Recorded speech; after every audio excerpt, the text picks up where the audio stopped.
વિદ્યાર્થી મિત્રો, આજે આપણે ધોરણ 4 આસપાસ વિષયનો અભ્યાસ કરીશું, જેની અંદર પ્રકરણ 19 સાથે જમીન.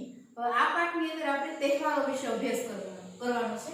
એમાં ખાસ કરીને ઉત્તરાયણ કે કયા કયા તહેવારોમાં કઈ કઈ વાનગીઓ બને છે, આ ઉપરાંત કયા કયા તહેવારો છે તારીખ મુજબ આવે છે, કયા કયા તહેવારો છે તિથિ મુજબ આવે છે, તેનો અભ્યાસ આપણે કરવાનો છે. હવે વર્ગમાં ઉજવણી. વેકેશન પૂરું થયું, આજે શાળા શરૂ થઈ. રજાઓમાં કેવી મજા કરી, સૌ વાતો કરે છે. હવે ક્લાસની અંદર આ લોકો ઉજવણી એટલે ઉજવણી કરે છે, ઉજવે છે. શું? તો કે વેકેશન પૂરું થયું અને આજે શાળા શરૂ થઈ. અત્યાર સુધી વેકેશન હતું, હવે વેકેશન પૂરું થયું અને બધાની શાળા શરૂ થઈ. રજાઓમાં કેવી મજા કરી, સૌ વાતો કરે છે. બધા વેકેશન ખોલ્યું પહેલા દિવસે ભેગા થયા તો બધા વાતો કરે છે. જેમાં તમે સ્કૂલે આવો છો ત્યારે તમે બધા ચર્ચા કરો છો કે વેકેશનમાં મેં આમ ફરવા ગયા હતા, આમ કર્યું, આ કર્યું, જે કંઈ નવું કર્યું એ બધી વેકેશન વિશે વાત કરે છે. હવે મીના કહે છે, તારા હાથમાં મહેંદી કેમ મૂકી છે? મીના પૂછે છે આરતીને કે તારા હાથમાં મહેંદી કેમ મૂકેલી છે? આરતી શું કહે છે? મારા કાકાના લગ્ન હતા એટલે. આરતીના કાકાના લગ્ન હતા. આપણે લગ્ન પ્રસંગ કે એવો કઈ શુભ પ્રસંગ હોય તો છોકરીઓ મહેંદી મૂકતી હોય છે. મીના, અરે ખૂબ જ મજા આવી હશે. મીનાએ કીધું કે તને તો બહુ મજા આવી ગઈ છે ને કાકાના લગ્ન હતા એટલે. આરતી કહે હા મજા જ મજા, સાથે જમવાની પણ મજા. આરતીએ શું કીધું કે બહુ જ મજા આવી અને સાથે જમવાની પણ બહુ જ મજા આવી. એકલા કરતા બહુ બધા સાથે મળીને જમતા હોય, પરિવારના બધા સભ્યો સાથે મળીને જમે તો એમાં વધારે મજા આવે. ઘણા બધા લોકો ભેગા થયા હોય એટલે એને મજા આવી ગઈ. રેહાના કહે આપણે આપણા વર્ગમાં પણ સાથે જમીએ તો, આપણે પણ આપણા ક્લાસની અંદર આવી રીતે સાથે જમીએ તો આપણને મજા આવશે ને રોજે. ડેવિડ કહે મજા આવશે, ચાલો એમ જ કરીએ. ડેવિડે શું કીધું? તો કે મજા આવશે, ચાલો આપણે પણ એમ જ કરીએ. સૌએ વર્ગમાં ઉજવણી કરવાનું નક્કી કર્યું. વર્ગમાં ક્લાસની અંદર બધા એવી ઉજવણી કરવાનું નક્કી કર્યું કે બધા આપણે સાથે મળીને સાથે બેસીને જમશું. બધા બાળકો ઘરેથી શું શું લાવશે એ કહેવા લાગ્યા. કોઈ કે હું ઇડલી લઈ આવીશ, કોઈ કે ઢોસા લઈ આવીશ. બધાએ પોતપોતાની રીતે અલગ અલગ કહી દીધું કે ભાઈ હું મારા ઘરેથી કાલે જમવામાં આ લઈ આવીશ. બધાએ વસ્તુ લાવી. શનિવારે ખરેખર ઉજવણી કરી. જાત જાતનું ખાવાનું મળ્યું. બધા સાથે રમ્યા, ગીતો ગાયા અને નાચ્યા. ખૂબ જ મજા આવી ગઈ. લગ્ન પ્રસંગમાં જેમ બધા ભેગા થતા હોય તે રીતે બધાએ ભેગા મળીને અલગ અલગ નાસ્તો લઈ પછી બધા સાથે રમ્યા, ગીતો ગાયા અને નાચ્યા પણ, ડાન્સ પણ કર્યો.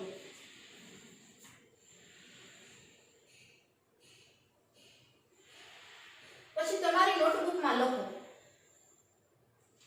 તમને બીજાઓ સાથે જમવું ગમે છે?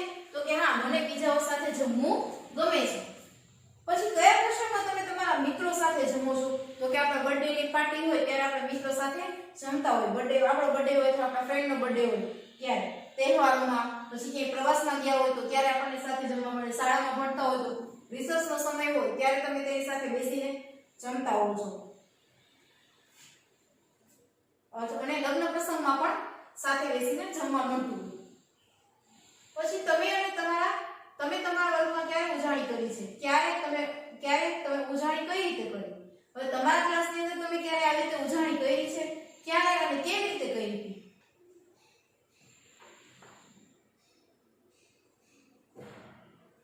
તો કે હા, અમે આ સ્વાતંત્ર્ય પર્વ પર એટલે કે 15મી ઓગસ્ટના દિવસે આવી રીતે બધા ભેગા મળી અને ઉજવણી કરી હતી. તમે અને તમારા મિત્રો ઉજવણી માટે શું શું લાવ્યા હતા? તમે અને તમારા મિત્રો ઉજવણી કરવા માટે શું લાવ્યા હતા જમવામાં?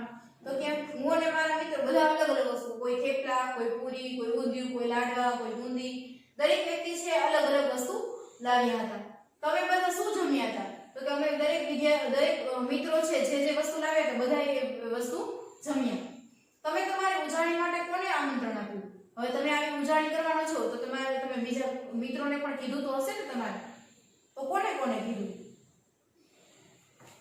તો કે અમારી ઉજવણી માટે અમારા આચાર્યશ્રીને, શિક્ષકશ્રીને દરેકને આમંત્રણ આપ્યું હતું. શાળાના પટ્ટાવાળાઓને તથા ગામના સરપંચને પણ આમંત્રણ આપ્યું હતું કે અમે આવી રીતે ઉજવણી કરવાના છે, તમે આવજો જમવા માટે. ઉજવણીમાં કોણ ન આવ્યું? શા માટે? તો કે ઉજવણીમાં ગામના સરપંચશ્રી આવી શક્યા નહીં, કારણ કે તેમને ક્યાંક મીટિંગમાં જવાનું હતું. ઘણી વખત એવું પડે કે તમે ઉજવણી કરવાના હોય, આવી રીતે કોઈ પ્રસંગ કે તહેવાર ઉજવવાના હોય, તમે આમંત્રણ આપ્યું હોય છતાંય આવતા ન હોય. કદાચ એવું હોય કે કોઈને ઇમરજન્સી કામ આવી ગયું હોય, જેવી રીતે સરપંચને મીટિંગમાં જવાનું હતું તો એ આવી ન શક્યા. તેવી રીતે બીજો કોઈ પણ પ્રશ્ન પણ હોય તો ઘણી વખત આવી રીતે ઉજવણીમાં ન પણ આવી શકે. હવે ઉત્તરાયણ ઉજવણી મેં કીધું તું એમ તમને કે આની અંદર તહેવારો વિશે વાત કરવામાં આવી છે અને તેમાં પણ ખાસ કરીને ઉત્તરાયણ કે જે હમણાં જ 14મી જાન્યુઆરીએ આવશે. પિંકી વહેલી સવારે ઉઠી. ઉત્તરાયણ હંમેશા 14 જાન્યુઆરીએ જ આવે, હંમેશા યાદ રાખવાનું. ઉત્તરાયણ 14મી જાન્યુઆરી પહેલા મહિનાની 14 તારીખે જ આવે, એમાં કોઈ ફેરફાર થાય જ નહીં. એની તારીખ કોઈ દિવસ ન બદલે, તારીખ મુજબ આવતો તહેવાર છે. એટલે પિંકી વહેલી સવારે ઉઠી તેના મિત્રો સેજલ, આયુષ, તનવીર, ફાતિમા અને ઇકબાલને પોતાના ઘરે બોલાવવા દોડી. ઉત્તરાયણનો દિવસ હતો એટલે પિંકી સવારમાં વહેલી ઉઠી ગઈ અને ઉઠીને એના ફ્રેન્ડ બધાય સેજલ ને આયુષ ને તનવીર, ફાતિમા અને ઇકબાલને બધાને પોતાના ઘરે બોલાવવા માટે દોડી ગઈ. બધાય મારી અગાસી પર આવો. આજે ઉત્તરાયણ છે, સૌ આનંદમાં હતા, બધા ખુશ હતા આજે, કારણ કે ઉત્તરાયણ મોટો તહેવાર છે આપણો. એટલે બધા ખુશ હતા કે પતંગ ચગાવશું આપણે આજે. ઉત્તરાયણ ઉજવવા તેમણે ખાસ તૈયારી કરી હતી. તેઓ ઉત્તરાયણ કેવી રીતે ઉજવશે ચાલો વાંચીએ. ઉત્તરાયણ ઉજવવા માટે એને ઘણી બધી તૈયારી કરી હતી. અગાઉથી ઉત્સાહ હોય, કેટલી બધી તૈયારી કરીને રાખી હોય કે ભાઈ 2 દિવસ પછી ઉત્તરાયણ છે અથવા તો કાલે ઉત્તરાયણ છે, તો ઘણી બધી તૈયારી કરીને રાખી દીધી છે. અને શું તૈયારી કરેલી છે આપણે વાંચીશું અને કેવી રીતે પોતાની ઉત્તરાયણ છે ઉજવે છે. તેઓ ખૂબ વહેલા ઉઠ્યા હતા. તેમના મોટા ભાઈઓએ અગાઉથી જ પતંગની કિન્ના બાંધી રાખી છે. પિંકીના દાદીએ તલના લાડુ અને સિંગની ચીક્કી બનાવી છે. હવે પતંગ ચગાવવાના ખુશીમાં રોજ તેઓ વહેલા ઉઠી ગયા હતા. તે દિવસે ખૂબ જ વહેલા ઉઠી ગયા હતા. તરત જ આપણે ઉઠીને સીધા પતંગ ચગાવશું. અને તેના મોટા ભાઈઓ તો અગાઉથી આગલે દિવસે જ પતંગના કાના બાંધી લીધા હતા. બીજે દિવસે એમાં ટાઈમ વેસ્ટ ન થાય કાના બાંધવામાં, એટલે આગલે દિવસે જ પતંગની કિનારને કાના બાંધીને રાખી દીધા. તો બીજે દિવસે સીધા એને ચડાવવાની થાય, કાના બાંધવામાં ટાઈમ બગાડવો પડે નહીં, એટલો ઉત્સાહ હતો એ લોકોને. અને પિંકીના દાદીએ શું કર્યું હતું તો કે તલના લાડુ અને સિંગની ચીક્કી, પછી આ સિવાય અળદિયા, એટલે ઘણું બધું, તલની ચીક્કી, ચીંચરા હોય, શેરડી હોય, આવી વસ્તુઓ હોય છે. અને પિંકીના દાદીએ તો તલના લાડુ અને સિંગની ચીક્કી બનાવી હતી. સેજલ તેના ઘરેથી મમરાના ગળિયા લાડુ લાવી. તો સેજલ પોતાના ઘરેથી શું લાવી? કારણ કે કોના ઘરે ગઈ હતી તો કે પિંકીના ઘરે ગઈ હતી. તો એ એના સાથે શું લઈને આવી તો કે મમરાના લાડુ લઈને આવી હતી. તનવીર પોતાની વાડીએથી બોર લાવ્યો હતો. આયુષની મમ્મી તાજા બોર આપી હતી. દરેક વ્યક્તિ કંઈક ને કંઈક લઈને આવી હતી. સેજલ છે ગળિયા મમરાના લાડુ લાવી હતી. તનવીર પોતાની વાડીએથી બોર લાવ્યો હતો અને આયુષની મમ્મી પણ તાજા બોર આપી ગઈ. રસોડામાં પિંકીની મમ્મી ઊંધિયું બનાવવાની તૈયારી કરે છે. આપણે ત્યાં મોટા ભાગે રસોડામાં જ્યારે ઉત્તરાયણ હોય ત્યારે ઊંધિયું જ બનાવવામાં આવે છે. ઊંધિયું ને જલેબી. એટલે ઊંધિયું બનાવવા શું શું જોઈએ ખબર છે તમને? ઊંધિયું જમવા ખાવા માટે તો આપણે તરત જ બેસી જઈએ, તૈયાર જ હોય. પણ આ ઊંધિયું બનાવવા માટે કઈ કઈ શાકભાજીની જરૂર પડે, કઈ રીતે આ ઊંધિયું બનાવવામાં આવે છે ખબર છે તમને? તો કે તેની અંદર ગવાર એટલે ગુવાર, વાલો, રીંગણ, બટાટા અને ટામેટા પણ ખરા. આટલી વસ્તુ તો જોઈએ જ ફરજિયાત. પછી કેપ્સિકમ એટલે કે શિમલા મરચું, મોટા મરચાં, લીલા ધાણા અને આદુ જેવા મસાલા પણ જોઈએ. શક્કરિયા, સુરણ અને રતાળુ, એના વગર તો ઊંધિયાની મજા જ નહીં. આના વગર તો ઊંધિયું કહેવાય જ નહીં. એટલે શક્કરિયા, સુરણ અને રતાળુ પણ ઊંધિયું બનાવવા માટે જોઈએ.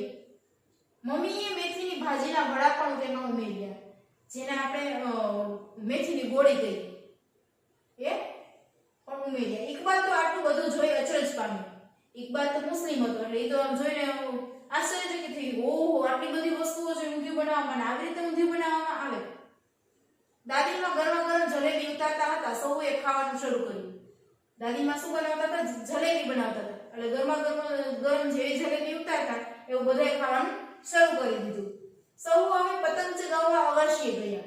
કોઈએ પતંગ ચગાવી તો કોઈએ ફીરકી પકડી.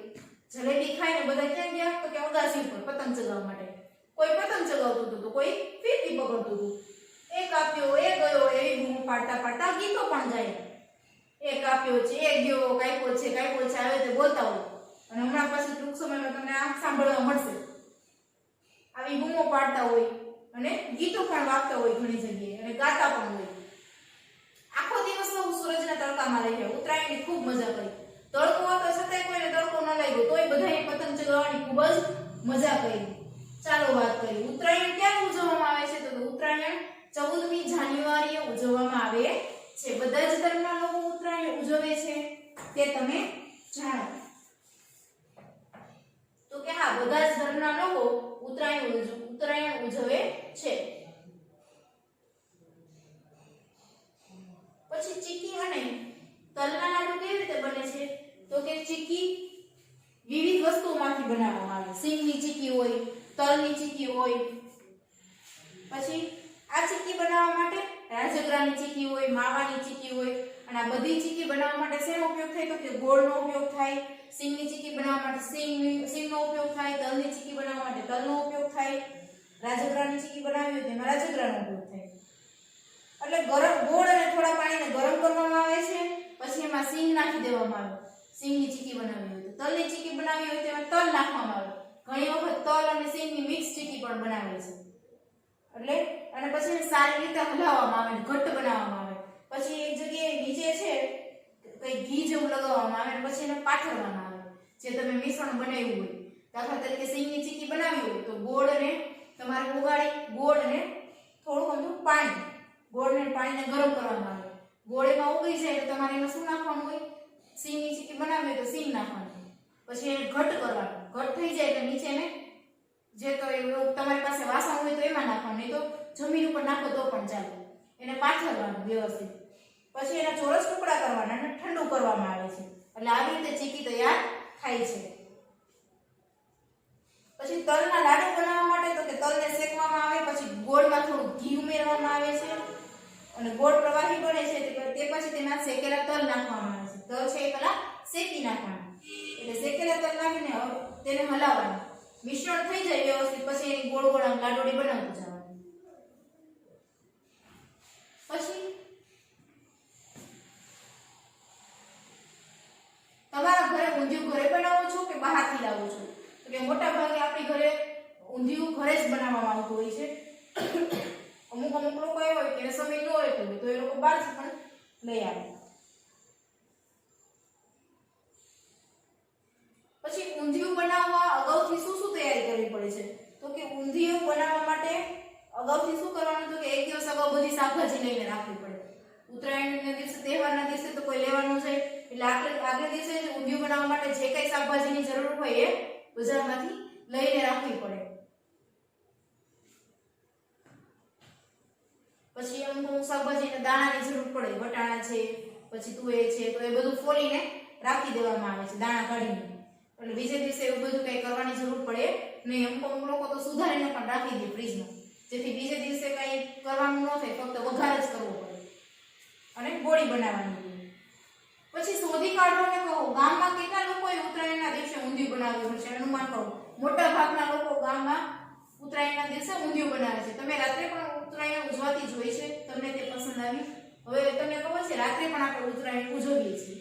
તમને પણ ખબર જ હશે કે આપણે ટુક્કલ ફાનસ કહીએ છીએ, ચગાવીએ છીએ, એટલે રાત્રે ઉત્તરાયણ ઉજવાય કહેવાય.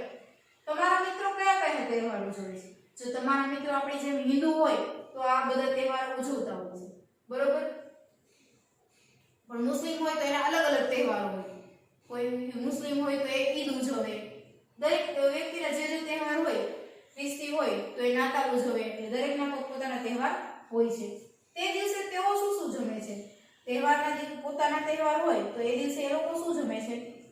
તો કે ઉત્તરાયણ ઉજવતા હોય તો તલના લાડુ, તલ સાંકળી, ચીકી, જલેબી આવું ખાય. રમઝાન ઈદ ઉજવે તો સેવ ખુરમા અને પૂરી ખાય. અને નાતાલના દિવસે તો કે મીઠાઈ અને કેક ખાય, ખ્રિસ્તી હોય તો. અને જન્માષ્ટમીના દિવસે ફરાળી વાનગીઓ અથવા પંજરીનો પ્રસાદ ખાય છે. એટલે દરેક તહેવાર પ્રમાણે અલગ અલગ વસ્તુઓ બનતી હોય છે. મુસ્લિમ લોકો છે ઈદ હોય તો શું બનાવે? તો કે સેવ ખુરમા બનાવતા હોય. પછી ખ્રિસ્તી હોય તો એ નાતાલના દિવસે શું કરે કે મીઠાઈ ને કેક ખાય. તેવી જ રીતે તહેવાર માટે ખાસ પ્રકારનો ખોરાક કોણ બનાવે છે? તો કે આપણા ઘરમાં આપણા મમ્મી બનાવતા હોય, બરોબર? બીજું તો કે મીઠાઈ ને એવું બધું કોણ બનાવે? તો કે કંદોઈ બનાવે. ફરસાણ છે, મીઠાઈ છે, આ બધી વસ્તુ કંદોઈ બનાવે છે. અને ઘણાના ઘરમાં છે એ મમ્મી પણ બનાવતા હોય.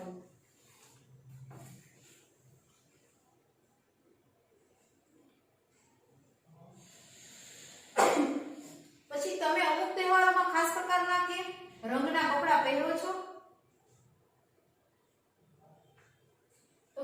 તહેવાર હોય ત્યારે આપણે એવા જ કપડાં પહેરીએ. દાખલા તરીકે હોળી ધૂળેટી હોય તો આપણે નવા કપડાં ન પહેરીએ, જૂના કપડાં પહેરીએ. શા માટે? કારણ કે બધા રંગ ઉડાડવાના હોય તો આપણે ખબર છે કે આપણા કપડાં છે એ ખરાબ થઈ જશે. એટલે શું કરીએ તો કે એવા તહેવાર આપણે જૂના કપડાં પહેરીએ છીએ. પછી દિવાળી કે બેસતું વર્ષ હોય તો ત્યારે આપણે નવા કપડાં પહેરીએ છીએ. ત્યારે જૂના કપડાં પહેરાય નહીં, કારણ કે આપણો મોટો તહેવાર છે. દિવાળી છે, બેસતું વર્ષ છે, ત્યારે લોકો નવા કપડાં પહેરે છે.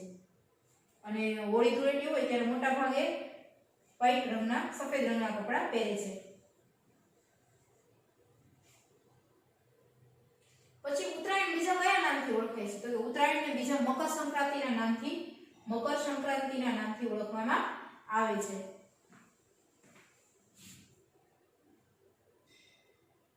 હવે મધ્યાહન ભોજનની વાત છે.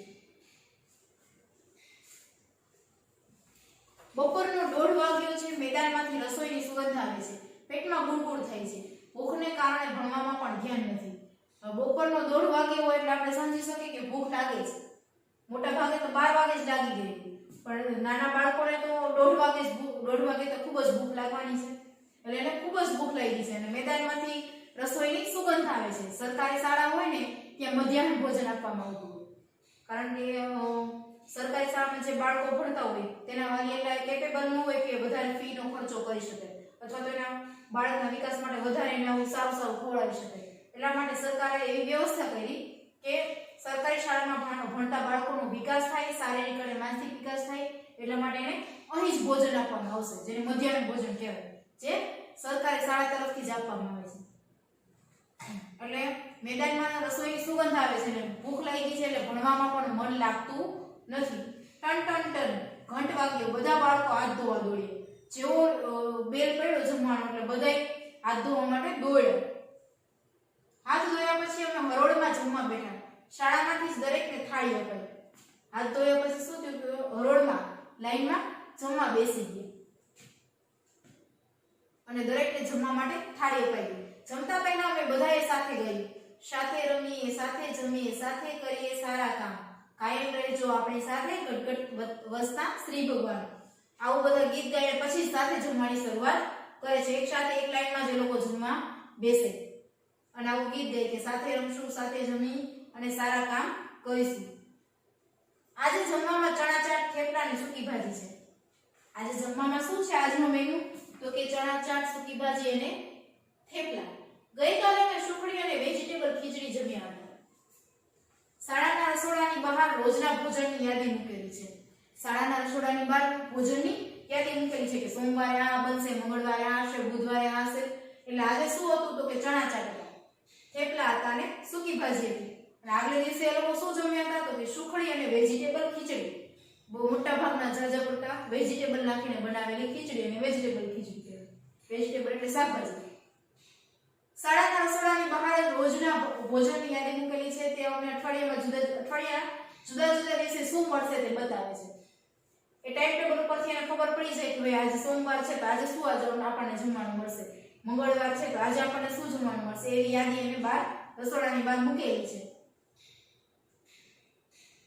જ્યારે અમને તિથિ ભોજનમાં મીઠાઈ મળે ત્યારે ખૂબ જ મજા પડે છે. તિથિ ભોજન હોય, કોઈ એવો તહેવાર હોય ત્યારે ભોજનમાં મીઠાઈ જેવી વસ્તુઓ હોય છે, ત્યારે બધા બાળકોને ખૂબ જ મજા પડે. શાળામાં મધ્યાહન ભોજન સમયની એક બીજી રસપ્રદ વાત છે. દરરોજ હરોળમાં અમે અમારી જગ્યા બદલીએ અને એક નવા બાળક સાથે બેસીએ. એ લોકોને એક નવી ખાસ વાત શું અને શું મજા આવે?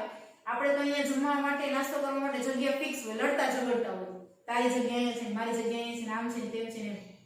એકબીજાની જગ્યા માટે પણ બાજતા હોય, એકબીજાની બાજુમાં બેસવા માટે પણ ઝઘડતા હોય. એ લોકોને તો એવું કાંઈ નહીં, જ્યાં જગ્યા મળે, જેની બાજુમાં જગ્યા મળે એની બાજુમાં બેસી જાય અને રોજ રોજ નવા મિત્રની બાજુમાં બેસે. એવું નહીં કે એક જ મારો ભાઈબંધ કે બેનપણી છે તો એની બાજુમાં બેસે.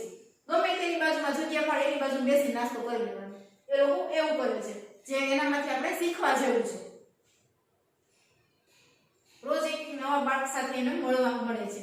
મને તે ગમે છે કારણ કે હું નવા બાળકોને મળું છું અને નવા મિત્રો બનાવું છું. મેં કીધું એમ કે રોજ રોજ અલગ અલગ વ્યક્તિ પાસે બેસે એટલે નવા નવા મિત્રો મળે એને, નવા નવા બાળકોને મળવાનું એને ગમે છે. અમારા શિક્ષક કાળજી રાખે છે કે બધાને તાજું અને ગરમ ભોજન મળે. વાલીઓ પણ તિથિ ભોજન આપી તેમાં મદદ કરે છે. હવે શિક્ષક શું કરે તો કે એ વસ્તુની કાળજી રાખે છે દરેક બાળકને વ્યવસ્થિત ભોજન મળી જાય અને તાજું અને ગરમ ભોજન મળે.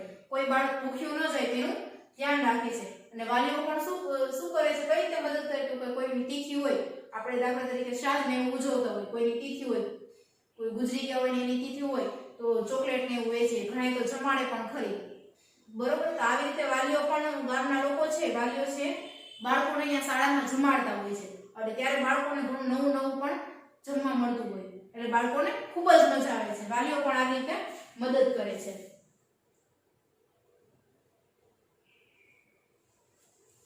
હવે બધી વસ્તુઓ સારી છે. અમે તાજું ગરમ અને પકવેલું ભોજન સાથે જમીએ છીએ. તાજું હોય છે, ગરમ હોય છે અને એકદમ કાચું નહીં, પકવેલું ભોજન હોય છે. બધા બાળકો ભોજન પૂરું કરે અને તેનો બગાડ ન થાય તેની અમે કાળજી રાખીએ છીએ. આપણને જમવા માટે મળે છે તો તેનો બગાડ કરવો જોઈએ નહીં. ઘણા લોકોને તો એ પણ નથી મળતું, તો આપણને મળે છે તો આપણે તેનો બગાડ ન કરવો જોઈએ. તેના બદલામાં કોઈ બીજો વ્યક્તિને આપશો તો એનું પેટ ભરાશે, એટલે બગાડ કરાય નહીં. જેટલું જોતું હોય એટલું જ થાળીમાં લેવું જોઈએ એવું એ લોકો કહે છે. અમે એટલું પૂરતું ધ્યાન રાખીએ છીએ કે ખોટો બગાડ થાય નહીં. જોઈએ તેટલું થાળીમાં લેવાનું, બીજી વાર જોઈએ તો બીજી વાર લઈ લેવાનું, પણ બગાડ કરવાનો નહીં. સાથે જમવાની ખૂબ જ મજા આવે છે. ક્યારેક કોઈની ઘરેથી જમ્યા વગર આવે તો અહીં ધરાઈને જમે, પણ સાવ ભૂખ્યા પેટે તમને ભણવું ગમે પણ તો અમુક લોકો ઘરેથી જમ્યા વગર આવી ગયા હોય, મોડું થઈ ગયું હોય અથવા તો હજી જમવાનું બન્યું ન હોય તો અહીંયા આવીને પેટ ભરીને જમી લે. શાળાએ આવીને મધ્યાહન ભોજનમાં પેટ ભરીને જમી લે છે. સાવ ભૂખ્યા પેટે ભણવું ગમતું નથી, એટલે કામમાં ભૂખ્યા પેટે મન લાગે નહીં. હવે શોધી કાઢો અને નોટબુકમાં લખો. તમારી શાળામાં અપાતા ભોજન વિશે લખો. તમારી શાળા જો સરકારી શાળા હોય તો તેમાં કેવું ભોજન આપવામાં આવે છે? તો કે શાળામાં બપોરના 1 થી 30 વાગે ભોજન આપવામાં આવે છે. પછી શાળામાં તમને ભોજનમાં શું મળે છે? તો કે અલગ અલગ, જેવી રીતે ઉપર આપણે ટાઈમ ટેબલ આપ્યું, કીધું કે સોમવારે આ હોય, મંગળવારે આ હોય, આવી તમારે ત્યાં રસોડામાં ટાઈમ ટેબલ લગાવવામાં આવે છે, આગળ જે વાત કરી એમ. એવી રીતે આમાં પણ એવું હોય કે ભાઈ એક દિવસ દાળ ભાત, એક દિવસ ખીચડી શાક, એક દિવસ કઢી ખીચડી, એવી રીતે અલગ અલગ ટાઈમ ટેબલ. એક દિવસ બટેકાનું શાક, રીંગણા બટેકાનું શાક, ભરેલું શાક, આવી રીતે ટાઈમ ટેબલ હોય, એ પ્રમાણે ભોજન આપવામાં આવે છે. તમને જે મધ્યાહન ભોજન મળે છે તે પસંદ છે? હા, અમુક શાક એવા હોય કે ન ભાવતો હોય, બાકી તો બધું ભાવે જ છે, પસંદ છે. તમને જે ભોજન મળે છે તે પૂરતું છે? તમને એટલામાં પેટ ભરાઈ જાય છે? પછી તમે તમારી પોતાની થાળી લાવો છો કે શાળામાંથી મળે છે? ઘણા લોકો ઘરેથી થાળી લાવતા હોય અને શાળામાંથી પણ આપવામાં આવતી હોય છે. પછી આ ભોજન કોણ પીરસે છે? તમે જ્યારે લાઈનમાં બેસો જમવા માટે શાળાની અંદર, ત્યારે ભોજન કોણ પીરસે? તો કે રસોઈયા બેન હોય કે જે રસોઈ બનાવતા હોય એ બેન જમવાનું પીરસી દેતા હોય છે. પછી તમારા શિક્ષક તમારી સાથે જમે છે? તો કે હા, અમારા શિક્ષક પણ અમારી સાથે જમવા બેસે છે. શાળામાં બોર્ડ પર અઠવાડિયે ભોજનની યાદી મૂકી છે? તો કે હા, શાળાના નોટિસ બોર્ડ ઉપર ભોજનની યાદી, આપણે પણ અહીંયા નાસ્તાનું ટાઈમ ટેબલ હોય છે, એવી રીતે ભોજનની યાદી મૂકેલી છે. તમને બુધવારે અને શુક્રવારે શું મળે છે? અઠવાડિયામાં 1 કે 2 દિવસ એવા હોય કે જ્યારે તમને મનગમતું લાવવાનું હોય અથવા તો તમને ભાવતું હોય એવી વાનગી કાંઈ હોય છે. તો કે અમને બુધવારે વેજીટેબલ પુલાવ અને મિક્સ દાળ મળે છે, જ્યારે શુક્રવારે દાળ ભાત અને મુઠિયા મળે છે. જો તમને તમારી શાળાના ભોજનની યાદીમાં ફેરફાર કરવાનું કહેવામાં આવે તો તમે શું બદલવા માંગો છો? તમે જમવામાં શું પસંદ કરશો? તમારી પોતાની યાદી બનાવો. જો તમને કે મને ટાઈમ ટેબલ બનાવવાનું કીધું હોય શાળાની ભોજનની યાદીમાં, તો આપણને મનગમતું જ બનાવવાના છીએ. જે હું દરેક વિદ્યાર્થીને જો એમ કહું કે ભાઈ તમને જે ગમે એ પ્રમાણે તમે ટાઈમ ટેબલ બનાવો, તો બધાય પોતપોતાને ભાવતું હોય એ વસ્તુનું નામ વધારે રાખે, બરોબર? એટલે તમારે એ વિચારવાનું તમને શું પસંદ છે જમવાનું. તમને ટાઈમ ટેબલ બનાવવાનું કીધું હોય તો તમે કઈ રીતે બનાવો એ તમારે વિચારવાનું છે.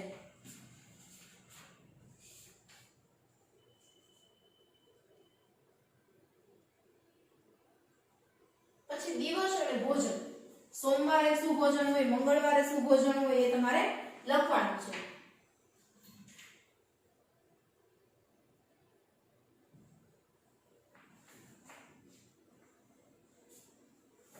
તો સોમવારે લખવાનું વેજીટેબલ ખીચડી.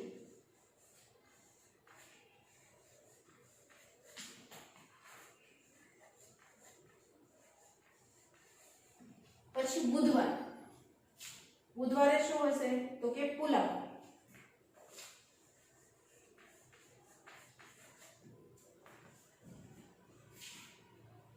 અને શુક્રવારે તો કે દાળ ભાત. અહીં તમારે તમારી પસંદનું ટાઈમ ટેબલ બનાવવાનું છે, બરોબર? તમને જે ભાવતું હોય એનું નામ તમારે સોમવારમાં લખવાનું, પછી બુધવારમાં, તમે શુક્રવારમાં. તમને કેવું ટાઈમ ટેબલ બનાવવાનું છે એ પ્રમાણે તમારે બનાવવાનું. પછી મધ્યાહન ભોજન, જે દરેક બાળકનો હક છે. મધ્યાહન ભોજન મેળવવાનો હક દરેક બાળકને છે. સરકારી શાળામાં ભણતા દરેક બાળકને મધ્યાહન ભોજન મેળવવાનો હક છે. આપણા દેશમાં ઘણા બાળકો એવા છે કે જેને પૂરતું જમવાનું મળતું નથી, શાળામાં પણ ભૂખ્યા આવે છે. મેં તમને કીધું એમ કે અમુક લોકોની પરિસ્થિતિ જેવી હોય કે જમવાનું પણ પૂરું મળતું ન હોય, એટલે એનો વિકાસ થાય એટલા માટે સરકારે મધ્યાહન ભોજનની સુવિધા આપેલી છે. આપણા દેશની સર્વોચ્ચ અદાલતે હુકમ કર્યો છે કે પ્રાથમિક શાળામાં ભણતા બધા બાળકોને ગરમ પકાવેલું ભોજન મળવું જોઈએ. આપણી સર્વોચ્ચ અદાલતે એવું કીધું છે, હુકમ કર્યો છે કે પ્રાથમિક શાળાની અંદર આવતા નાના બાળકોને દરેકને ગરમ અને પકવેલું સારું ભોજન મળવું જોઈએ, અને આ દરેક બાળકનો હક છે. કોઈ તેને ના પાડી શકે નહીં.